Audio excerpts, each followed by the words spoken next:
अभी बस हमारी टीम यहाँ से सीधे राजेंद्र सिंह गुड़ा जी हाँ जो कि निर्दलीय यहाँ से खड़े हुए हैं और तीन चीज़ों के ऊपर हम मेनली उनसे टेक लेने वाले हैं कि जो अल्पसंख्यक झुंझुनू समुदाय की है। जनता ने 8 बार विजेंद्र जी ओला को वोट दिए, 8 बार। हिंदुस्तान की तकदीर लिखने का फैसला उनके हाथ में आया था, 4 बार कैबिनेट मंत्री रहे हैं।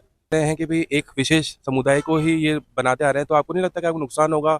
अमित ओला जी का आपने नाम लिया, वो ये दावा कर रहे हैं कि हमने कुंभारण जो परियोजना है उसके तहत हमने गांव-गांव तक पानी पहुंचाया। बीजेपी और कांग्रेस की फाइट रही है इस पे हमेशा।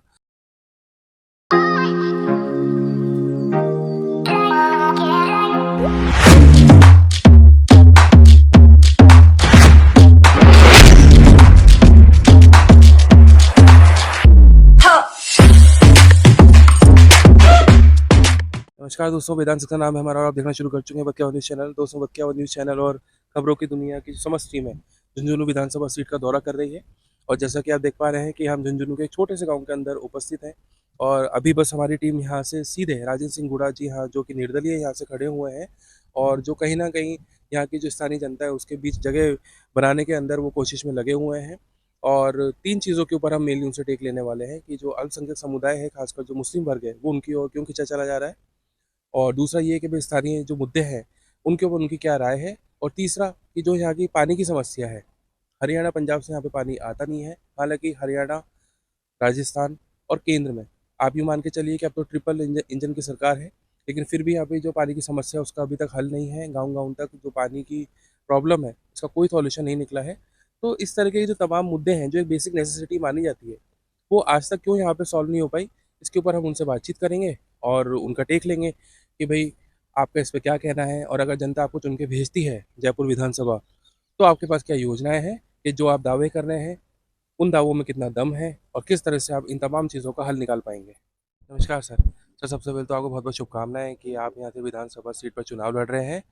और सर, मैं आपसे जानना चाहूँगा कि किन स्थानीय मुद्दों के आधार पर लोग आपको वोट करने जा रहे हैं। देखिए, मैं बताना चाह रहा हूं कि ओला परिवार को झुंझुनू की जनता ने 8 बार विजेंद्र जी ओला को वोट दिया, 8 बार। एक बार उनकी धर्मपत्नी राजबाला जी को वोट दिया है। 13 बार शीश राम जी ओला ने चुनाव लड़े, 13 बार। शीश राम जी ओला केंद्र के मंत्री रहे, हिंदुस्तान की तकदीर लिखने का फैसला उनके हाथ में आया था, 4 बार कैबिनेट मंत्री रहे हैं। झुंझुनू की तकदीर नहीं लिख पाए, देश की तकदीर लिखने की पावर थी उनके पास। नेहरू की बात करते, टुट्टी नहीं ढका पाए। तो ये जिस तरह की बात कर रहे हो, इन्होंने सिर्फ अपना, अपने परिवार का, अपने रिश्तेदारों का विकास किया, बाकी झुंझुनू में कोई विकास नहीं किया, खुद का विकास किया। इनकी पहले की जो स्थितियां थी शीश राम जी की, पहले इनकी चुनाव में इनके पास पैसे नहीं थे, पैसे उद्योगपतियों से लेके चुनाव लड़ते थे। आज ये बड़े उद्योगपति बन गए। अमित ओला अरबपति है, कौन सा बिजनेस किया था। सर, अमित ओला जी का आपने नाम लिया, वो ये दावा कर रहे हैं कि हमने कुंभारण जो परियोजना है उसके तहत हमने गांव-गांव तक पानी पहुंचाया। देखिए, डॉक्टर जितेंद्र का भला हो, खेतड़ी वाले का, वो पीएचडी मंत्री था, खेतड़ी में पानी गया था, बीच में झुंझुनू आ गया, थोड़ा पानी यहाँ भी निकल गया। और उसका शुक्रिया अदा करो तो डॉक्टर जितेंद्र का करो। और इसके अंदर विजय ओला जी है ना, अमित ओला को तो कुछ पता ही नहीं, बेचारे को कुछ नहीं जानता। सर, जैसे कि हम देखते आ रहे हैं बीते कई वर्षों से ये सीट बीजेपी और कांग्रेस की फाइट रही है इस पे हमेशा। और जो भी निर्दलीय खड़े होते थे वो हमेशा तीसरे चौथे नंबर पर होते थे, लेकिन आप सुर्खियों में बने हुए हैं और पहले दूसरे देखिए, नंबर पे आ चुके हैं आप। आपको बात बता दूं, ओला फैमिली के सामने पहला चुनाव 1967 में भिसाऊ ठाकर कर्नल रघुवीर सिंह जी ने लड़ा था, 67 में खेतड़ी में। शीश राम जी ओला हारे थे। दूसरा चुनाव ओला जी ने हमारे सामने लड़ा था, भीम सिंह मंडावा के सामने 80 में पार्लियामेंट का, उसमें भी ओला जी हारे थे। तीसरा चुनाव मूल सिंह जी डॉक्टर साहब के सामने लड़ा था, उसमें भी वो हारे थे। अब चौथा भी हारे। सर, एक चीज़ और sir, last question sir. Sir, मैं आपसे पूछना चाहूँगा कि जो मुस्लिम वर्ग है वो कांग्रेस का वोट बैंक माना जाता था, लेकिन अब पूरा मुस्लिम वर्ग आपकी तरफ जाता हुआ दिख रहा है।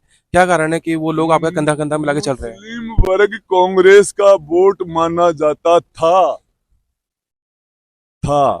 आपने कहा ना, अब नहीं है, पता चल जाएगा। कितने अंतर से सर जीत दर्ज करने आ रहे हैं आप?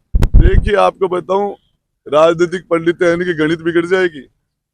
तो पहला चुनाव हमने लड़ा था, शिवनाथ सिंह जी ने बिड़ला को हराया था। शीशराम ओला से बड़े नेता थे शिवनाथ सिंह जी गिल, 2003 में हमसे आधे वोटों में आ गए थे।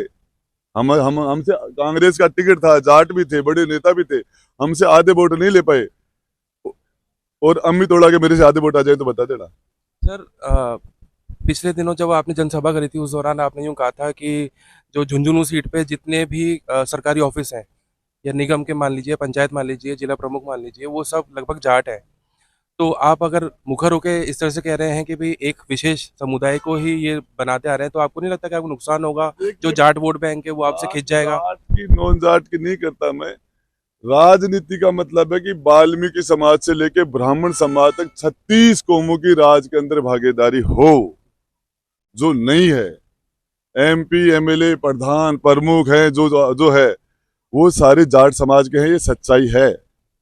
और बाकी समाजों की इसके अंदर भागीदारी नहीं है, तो ये सच बात है। आपको नहीं लगता कि जो आपका ये स्टेटमेंट है ठीक है, वो एक वैलिड है, लेकिन इससे जाट वोटर आपको वोट नहीं देगा, नुकसान हो सकता है?